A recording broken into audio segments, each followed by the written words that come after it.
Kaya pala ganito ang naging resulta ng kapalaran ko. Kasi alam ng Diyos na kaya ko. Sa edad kong to, napagod na akong magmadali.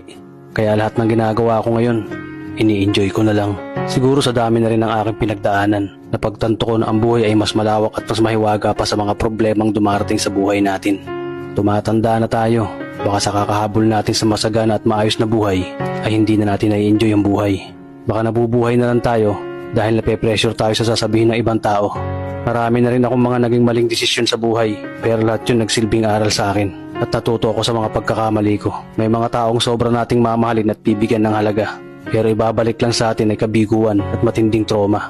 Kaya wag nating lilingunin ng mga taong tulad nila dahil mas payapa kapag hindi ka na interesadong malaman pa kung ano pang balita sa kanila. At wag mong idepende ang sarili mo sa kahit kanino.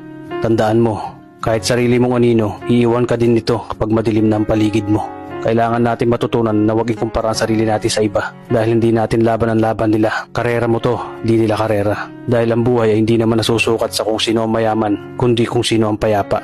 Kaya galingan mo lang palagi tol dahil napakaraming tao mapanghusga.